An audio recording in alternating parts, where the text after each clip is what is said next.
It's July 4th, 1987. The community of Athens, Wisconsin is out to enjoy the holiday, but not everyone is celebrating. Tonight, 4 members of the Kunz family will be murdered, and 1 will be missing. Within hours, we realized it had been an entire family that had been wiped out. That's very, very weird, and that story just went from weird to weirder. The story spins out of control when one of the victims is a suspected drug dealer. Bottom line is there's 4 people dead, 1 person missing, and at least on our end, a whole lot of questions. People don't know if this is a drug deal gone wrong, a robbery turned bad, or Helen Kunz did it all herself. But in a close community like Athens, somebody knows something.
As one travels the WI-97 on their way from Medford down to Wausau, you stumble upon Athens, Wisconsin.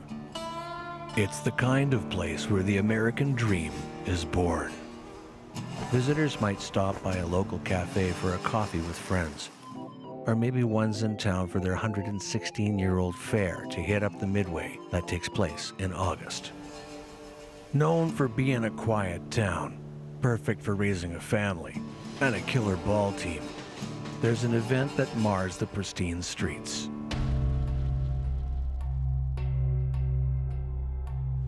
Over 30 years ago, just 6 miles west of town, a massacre changed the community and Marathon County forever. I had been working for the paper about 6 months when the Kunz murders occurred. The Kunzes originally were from Manitowoc, and when they arrived in Marathon County, they couldn't have picked a worse time. The county, which had once been part of the lumber industry in Wisconsin, the lumber from Marathon County built Chicago, but all those trees were gone, and all that was left were the stumps. Cutover, which Marathon County is the center of, was considered the poorest area in the United States. The Kunz family settles in Marathon County in early 1906. They live a secluded life on their 108-acre farm, 6 miles west of Athens. After Ignaz and Ann Kunz pass away, they leave the family farm to their son, Clarence, who builds the current home on the property. Athens is a smaller community and primarily agriculture, dairy farms. You've heard the saying, America's Dairyland. We take pride in that. And generally, if we're doing a story out there in the late 1980s, it's either agriculture related or maybe there's a highway expansion, something like that. A homicide case like this is just the last thing you expect. By the summer of 1987, siblings Irene, Marie, Clarence, and Helen Kunz all live on the farm with Helen's 2 sons, 30-year-old Randy and 55-year-old Kenneth, who is painfully shy. All but Kenneth live in the dilapidated main house with just a wood stove for heat and no running water. It seems for the Kunz family, time had stood still. Of the 6 people living on the property, only Kenneth, known as Kenny, has an employment record. He spends his days at a local cheese factory, while the rest of the family lives off Social Security. Known as local hoarders, the Kunz farm is a cornucopia of old implements and vehicles, which they've bought and sold. Due to the secluded lifestyle inherited from their parents, most of the Kunz family is exceptionally private and reclusive. Helen and Randy were always seen together. Randy is Helen's chauffeur, constantly driving her to wherever she needs to go. He often waits in the car as she does her errands, even when she has her weekly Sunday breakfast in town. Helen Kunz is an enigma for most of the community. She's quiet and polite. Like most of her family, she still dresses as though it's 1930, as if time moved everywhere except on their farm. In a way, the Kunzes are set apart from the community. They have so little interaction with people in the town of Athens that they are seen as oddities. But the 4th of July in an area like Athens is an important event. It's a time when everyone who lives there comes together. Like many families on Independence Day, this Saturday is a typical family day for the Kunzes. Enjoying time together, they have a picnic in the yard to celebrate.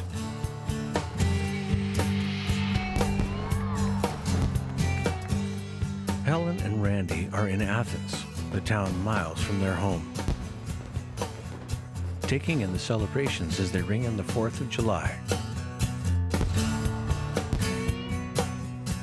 Leaving around 10:30 p.m. together after the fireworks. Kenneth Kunz is out to have a good time himself. He goes to the cheese factory where he works to clean up his truck and have some drinks.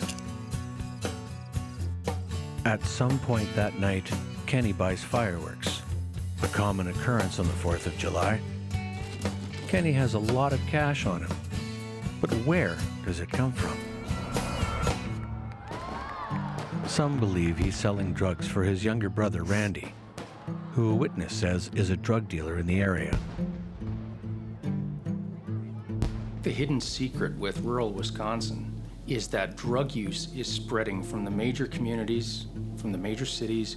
People are desperate to support their drug habit, and they will resort to any means necessary. But if that means petty crime, then so be it. And that's a struggle for small communities. They don't know how to deal with it. Randy Kunz's reclusive nature and lack of attention-seeking make him a perfect candidate to be a potential small-time dealer in the area. Is it reasonable that Randy would have Kenny involved? As the only one in the family with a regular job, he would have access to more customers. It's 10:50 at night, and Kenny is at the cheese factory. Little does he know what's about to happen back at the family farm. Having left around 10:30 p.m. from the fireworks display, Helen and Randy arrive at home.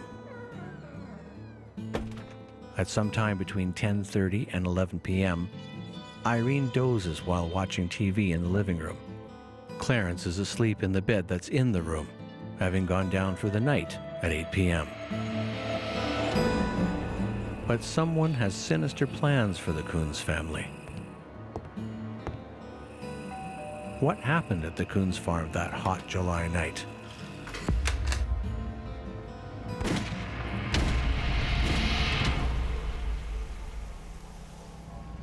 When Kenny gets back to the farmyard around 5 a.m., he does his best to be quiet. He knows it's early. He slept in his car last night and doesn't want to wake anyone up now that he's back home. When Kenny came home, two things that he found strange was that Randy's car wasn't in the front of the house and that the radio was on at, like 6 in the morning, loud. He realizes something's off. He goes over to the house to see what's going on. That's when he saw Marie slumped on the steps. His Aunt Marie lays dead on the steps. Where is everyone else? Kenny enters the home to find his brother, Randy, dead in the kitchen.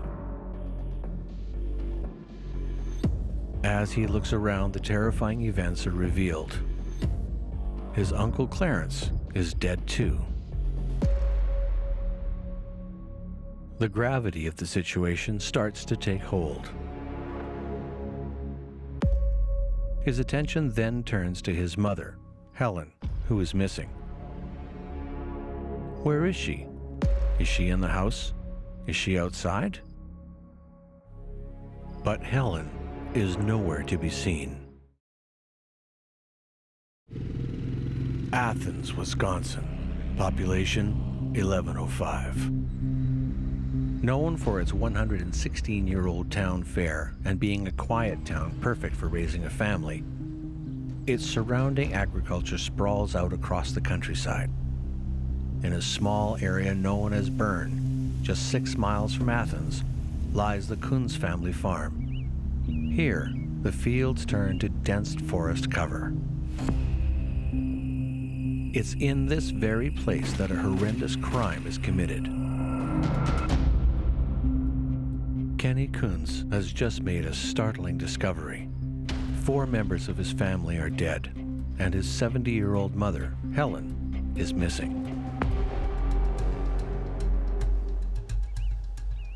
It's the morning of July 5th, 1987, and Marathon County Coroner John Larson has arrived at the scene to find Kenneth Kunz standing grimly outside the residence.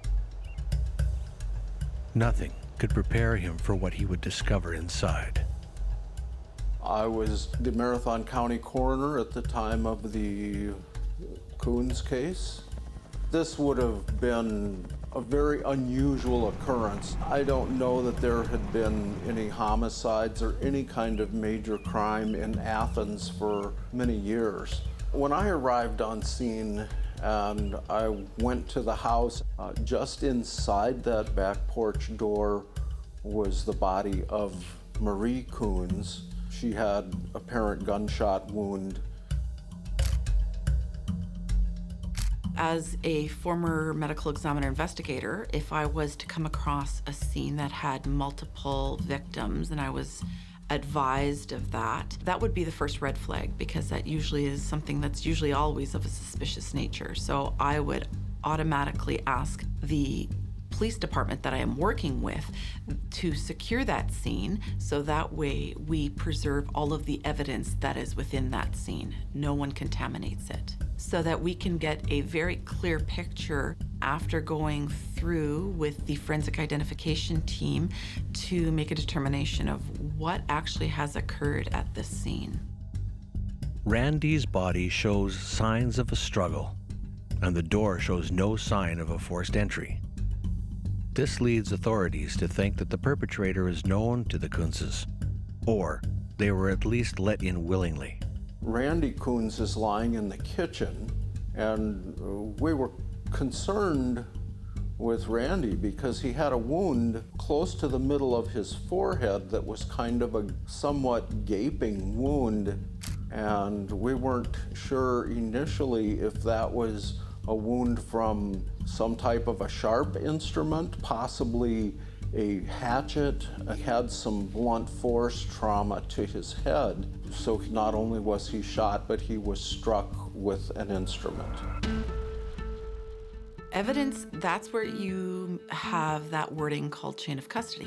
The police department makes sure that the only one that is going to take any items out of that scene is the forensic identification unit, and they move that evidence from the scene to then their crime lab.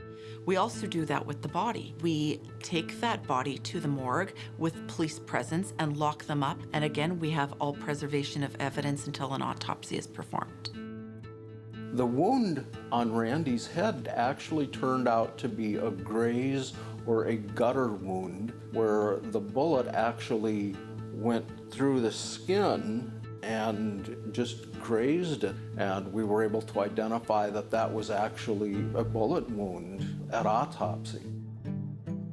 One of the crime lab technicians, who is extremely knowledgeable about firearms, he had strong suspicions that this was a semi-automatic long gun. Clarence was lying on his right side, and Clarence had 2 gunshot wounds just below his right eye. There was a body identified, an elderly little woman, as Irene Kunz. She was sitting in a cushioned chair. Her head was slumped forward. Forensic evidence also shows that the family dies between 10:30 and 11 p.m. on July 4th. Right around that time, Helen and Randy would have been arriving home after leaving the fireworks display. Investigators wonder if this was just a robbery on the secluded farm that went wrong. But there is money seemingly everywhere. They find envelopes full of it. The total is $22,000 in cash, the equivalent of over $50,000 today. But where did it all come from? Is it from Randy's supposed drug dealing? If not robbery, what's the motive of this horrible crime? It doesn't take long for the investigators to discover some disturbing signs of the nature of the Kunz household, the mess notwithstanding. Despite the veritable squalor of the Kunz home, there is a new television and VCR, and next to that, there are dozens and dozens of pornographic videotapes out in the open in the family living room.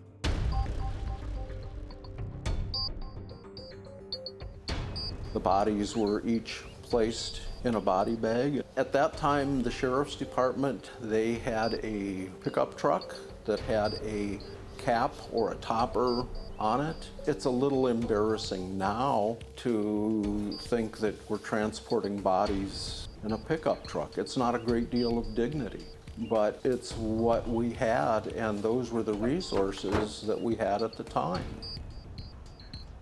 I was in the house, and you could hardly move through it. There was so much stuff. In the main room, the living room, Clarence slept with 2 of his sisters, Irene and Marie. And there was pornography everywhere. I mean, there were stacks of pornography everywhere. Suspicion immediately falls on the only person readily available, Kenneth Kunz. This is often referred to as a family annihilation, where one person in the family suffers a trauma at the hands of one or more of the persons that have been murdered. Given the state of the home and the disturbing evidence found within, it led investigators to believe initially that Kenny was a suspect. The sheriff's department immediately eliminated Kenny as a suspect because when he ran to a neighbor's house and asked to call the police or the sheriffs, and the sheriffs came, he said there are 3 people dead in the house and 2 people missing. But there are actually 4 people dead in the house. And if he had actually killed those people, he would have gotten the number right, at least. Back at the Kunz farm, more interesting evidence is discovered. For some reason, Randy's car is parked in the garden that Kenny has freshly tilled up. Something neighbors say they've never seen before. Several tire tracks are there. Most of the tracks are accounted for, but one set of tracks is a mystery. But the most pressing question remains. Where is Helen Kunz? Is she still alive? What does she know about the murder of her family members?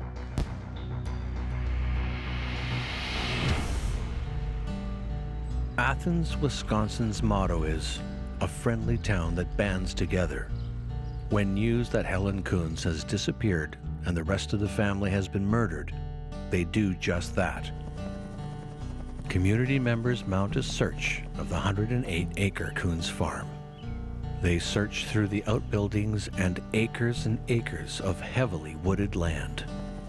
As Helen's disappearance drags on, authorities expand their search. But still, they find nothing. I know that there were a lot of searches done, searches of the area cornfields, searches of woods. They had volunteers, and it was very disconcerting that there was not a trace of Helen Kunz. I mean, the community was just, they were shaken tremendously that there was a homicide in this very small town. One of the weirdest parts of this case was that this woman, Helen Kunz, 70 years old, had vanished. People started wearing these buttons that said, "Where's Helen?" The incredibly private Kunz family's personal information is now under a microscope. Investigators start to analyze Helen's movements. Could she be the perpetrator? Just a few weeks before the incident, Helen buys .22 caliber shells for what she says is to shoot blackbirds. But with the murder weapon also being a .22 caliber firearm, suspicion arises. Could Helen have motive to kill her family? When Helen became pregnant with Kenny, she was 15. She had just turned 15. And she claimed that a bootlegger that lived across the road from the Kunz farm in Marathon County had raped her. He was convicted of statutory rape. He went to prison for about 18 months, lost his farm, eventually died in a car accident. But the bootlegger said, everyone knows that Helen and Clarence, her brother, are in a sexual relationship. The idea that Kenny was Helen's son through a relationship with her brother Clarence, one of the victims of the shooting, that never disappeared. When the sheriff's department asked Kenny who the victims were, he said Clarence, his uncle, was also his father. And at first, the sheriffs thought he's just confused. He's just not following what's going on here. But he meant it.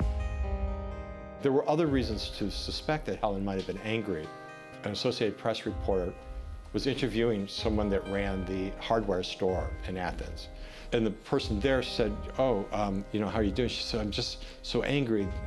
My family, all they do is watch pornography all day long. And I just want to kill them. It makes me so mad, I just want to kill them. Though Kenny later denies saying anything about incest in the recorded police interview, the pornographic videotapes found at the home and Helen's own statement at the hardware store give investigators a feeling that something is amiss at the Kunz residence. Have all the years of routine and squalor finally caused Helen to snap? Did she mean it when she said, "I just want to kill them"? Was it all too much? Is this issue with pornography the final straw?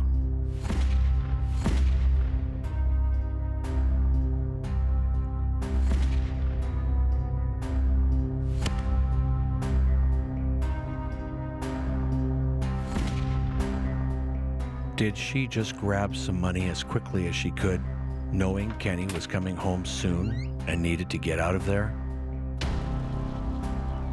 The police are desperate to find her, as she is the key to finding out what really happened.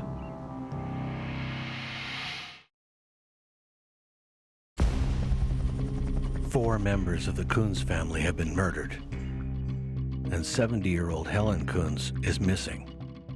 Despite a massive search, authorities still don't know where Helen is. They broaden their investigation in hopes of getting more clues.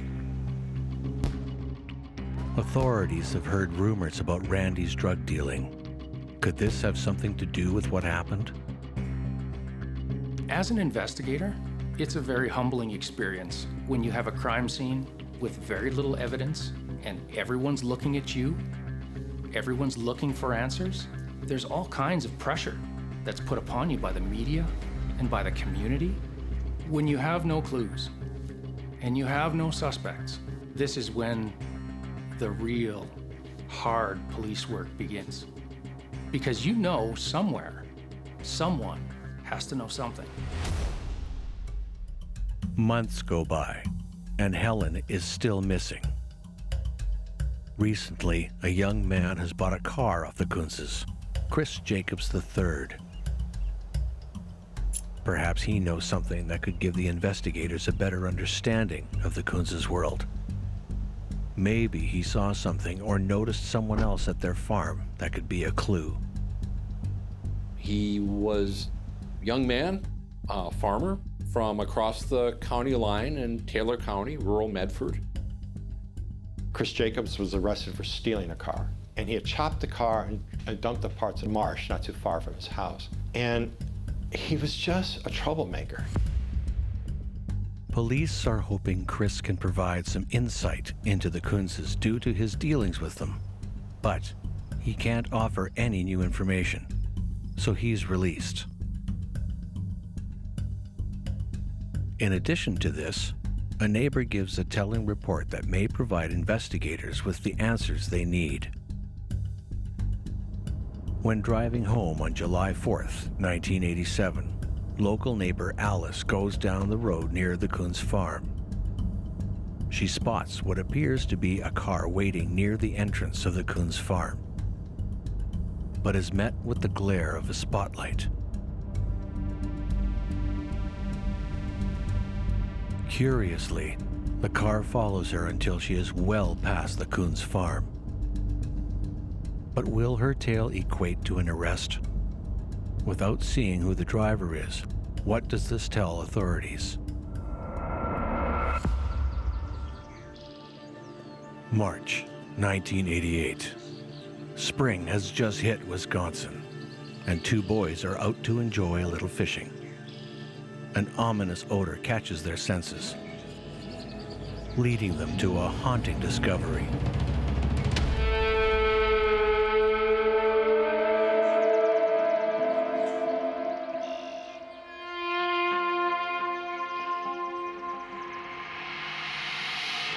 Helen Kunz's remains were found after the search went underground in the spring of 1988.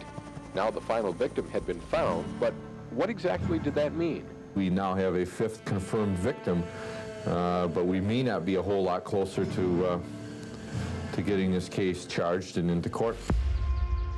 Helen, her body was found out in the outside environment.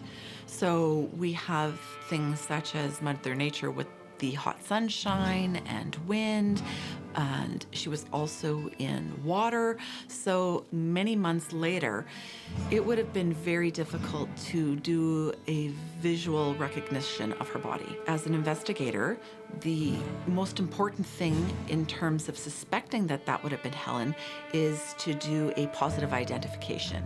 We would be looking for things such as fingerprints for Helen. We would be looking for any sort of dental work. With Helen discovered, investigators must double down on the evidence they have. After their initial interaction with Chris Jacobs, investigators decide to follow up. A search of his bedroom discovers some striking evidence.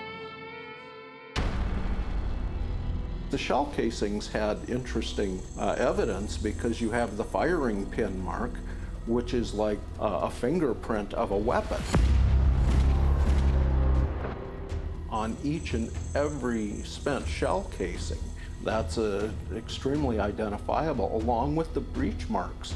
When that bullet is fired and it expands, the breech expands and stamps on the part of the base of the barrel, the breech, and it leaves absolutely identifiable marks. The shell casings found in Chris's room are the same as the ones found at the Kunz's. As the search continues, police also discover a handheld spotlight in Chris Jacobs' car. Local neighbor Alice had said someone had shone a spotlight in her face that fateful night when she passed the Kunz farm. The onus is on the prosecutor to compile enough evidence to present to the court to prove their case beyond a reasonable doubt. So when the prosecutor is deciding whether or not to initiate a prosecution on behalf of the federal government, there's two issues that they have to consider. The first is whether there's enough evidence to prove that case beyond a reasonable doubt, and the second is whether or not prosecuting that case best serves the interests of the public. And criminal trials can be very lengthy, so the prosecutor needs to make sure that they have all of the evidence that they think they need to prove prove the case prior to starting that trial. The evidence is piling up against Chris Jacobs, but Chris maintains his innocence. The police feel like he's their man and press charges against him. Chris purchases a vehicle from the Kunzes. This we know. But prosecutors have a theory about what happens during the encounter. Prosecutors theorize that Chris has to go inside the Kunzes' home to get the bill of sale. While inside, Chris is shocked by the Kunzes' home and living arrangements. Chris notices money lying around. After getting the bill of sale, he hatches a plan to rob the Kunz family. Key defense witness, local man Wayne D. Weiler, gives investigators a statement saying that Chris Jacobs told him that he was planning to rob the Kunz family.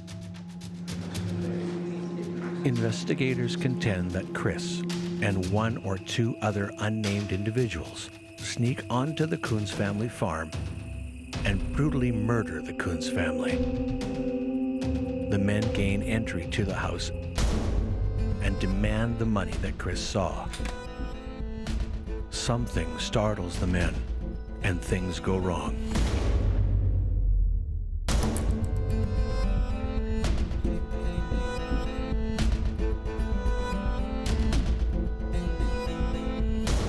Did Randy try to defend his family from the assailants? A struggle ensues. Perhaps Chris doesn't expect the Kunzes to fight back, and Randy is the next to die. But something occurs that's unclear. What happens to Helen? What makes her so unique that Chris and the other assailants take her with them? Why is there so much money left at the house? Is the motive robbery? Investigators say that the tire tracks at the Kunz farm match Chris's car. Did Alice see them as she drives by? Autopsies show that Helen dies around the same time as the rest of her family.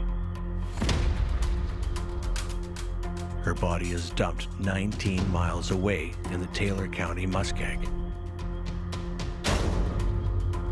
When Jacobs is arrested for stealing and stripping a car months earlier, he is found to have thrown car parts in the swamps around his farm. Helen is found in the same area. Despite the evidence against Chris Jacobs, his lawyer has another theory behind what really happened that night.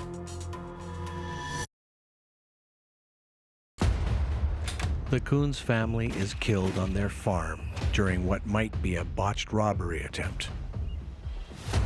Investigators have gathered significant evidence that they believe implicates Chris Jacobs III.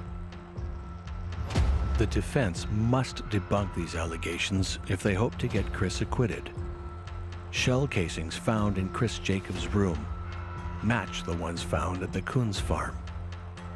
Or do they? A defense witness contests it's only a possible match. Besides, if Chris is going to rob the Kunzes, why is there still so much money there?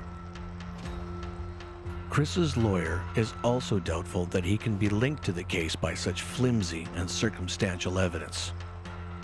Like the tire tracks, it's established that Chris was at the Kunz's residence to buy a car. Of course his tracks are there. The defense theorizes that the murders result from a drug deal gone wrong, and that Randy is a known drug dealer. A witness is brought forth, Tracy Bartlett, who testifies he bought $1,800 worth of cocaine from Randy and Kenny just days before the murders. If Randy and Kenny were involved in the drug game, they may have had to pay back their suppliers at the end of what would have been a busy July 4th. Since Kenny was supposedly involved in the racket, We know he couldn't have made the meeting because a witness saw him at the factory that night. I seen Kenny Kunz's car. Is that an automobile you're familiar with? Yeah. And did you see Mr. Kunz as well? Yes, I did. And where was he when you saw him? Entering the building. While Randy waits for Kenny to show up with the rest of the money, his suppliers are getting impatient. The suppliers go into the house to wait for Kenny. They run into Marie. She is the first to die. Kenny is nowhere to be seen. They get desperate. Randy is sure his brother has just lost track of the time and will be there in a moment with the money. But is it possible that Kenny was wholly forgotten? The defense posits that it's not until it's too late that Kenny remembers he was supposed to meet Randy and give him the money. The suppliers aren't having any of Randy's delay tactics. They must have some cash here. They're going to get theirs one way or another. Kenny heads home but is terrified to face his brother without the money. He decides to avoid the house altogether rather than face the music. But Randy has to play a tune of his own when his family is threatened. Unfortunately, the Kunzes are in a fight for their lives. A fight they can't win.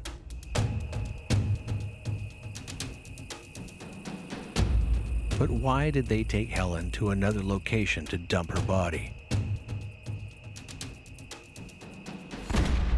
Only the perpetrators of this brutal crime know the answer, and the man in custody maintains his innocence.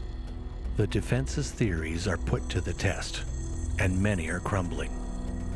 Their witness to Randy's drug dealing is lying. He was in jail when the alleged transactions took place. But there is still a question of where all of the cash in the Kunz house came from. Surely there is more evidence to show some kind of drug involvement, but there isn't.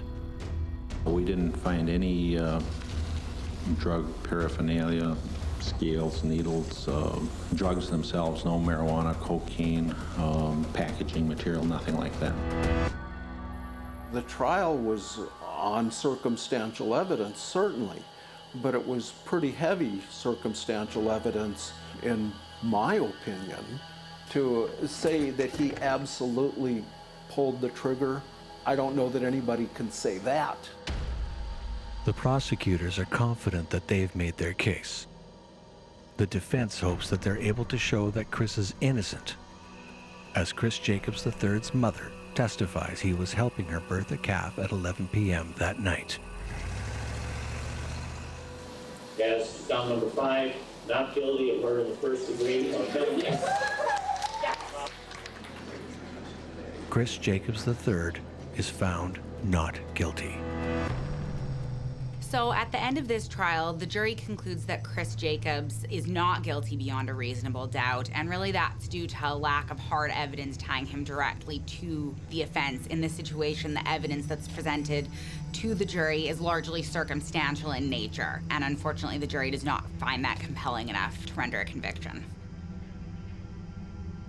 To me, I was very surprised. I was shocked at the verdict.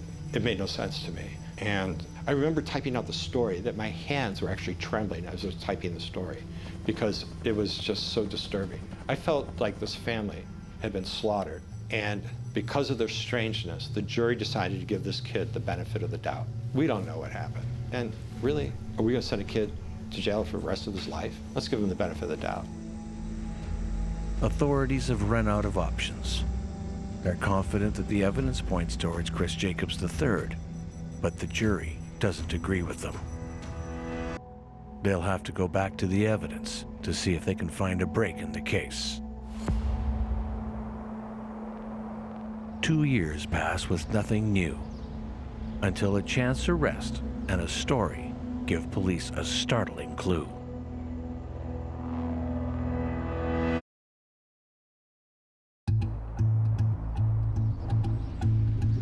It's 1993. Chris Jacobs has been working construction since he was acquitted of the Kunz family murders. However, one day before the statute of limitations runs out, Chris Jacobs is arrested again. I remember the conversation among myself and a number of my colleagues. None of us are attorneys. We're asking ourselves, can they do this? Because it sounds like double jeopardy.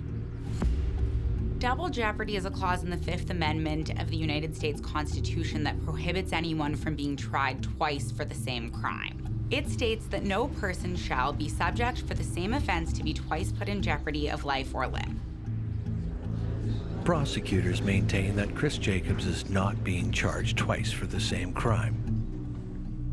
In 1989, he was charged with being party to murder and acquitted. This time, he's being accused for the kidnapping of Helen Kunz. With their new witness, Chris's ex-girlfriend Stacy Weiss, all ears are open to hear what new evidence she'll present. Chris Jacobs' girlfriend, his girlfriend at that time, told police that they were driving back from something, a bowling league. And Chris said to her, "If I told you I killed the Kunz family, what would you think?" And drove her to the Kunz house and showed her the garden and showed her the house, drove her to the marsh, showed her where the body had been found, and told her that he had killed them.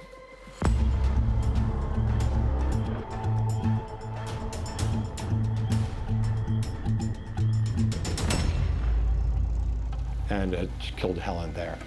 Her statement became he raped her in order to prove his manhood, to prove that he was a man. From there, the story is hazy. Helen is subsequently killed and her body thrown into the swamp. The defense retort that Stacy is Chris's ex-girlfriend who has an axe to grind after they have a falling out, saying that Stacy has recently been arrested for a robbery and making up these accusations for the DA to drop the charges. But Stacy Weiss's testimony isn't the only evidence the prosecutors have. Authorities have a receipt for the tires that Chris bought after being to the Kunzes, along with the evidence from the first trial about the tires. They also have the bullet casings found at Chris's house and the Kunzes on top of the spotlight found in Chris's possession. This, coupled with Chris's threats to a prosecutor witness Wayne D. Weiler after the first trial, is enough for the jury. Chris Jacobs is convicted for the kidnapping of Helen Kunz and sentenced to 31 years in jail on July 7th, 1993. Despite multiple appeals, the conviction is upheld. While many believe that justice was served with Chris's conviction, some believe that he is innocent and that he is just another victim of the murders in Marathon County on July 4th, 1987. Whatever happened on those back roads, we may never know. We know that Helen Kunz and 4 other members of the Kunz family ended up dead. The Kunz family massacre remains an open case because the only person ever charged with their deaths was acquitted. There has never been any other serious suspects in the case. The facts confound authorities and researchers alike. Who killed the Kunz family? You know, one of the things that sticks with me and has from the very beginning is these people may have lived a different sort of lifestyle, but what happened to them was terrible. They didn't do anything to deserve this.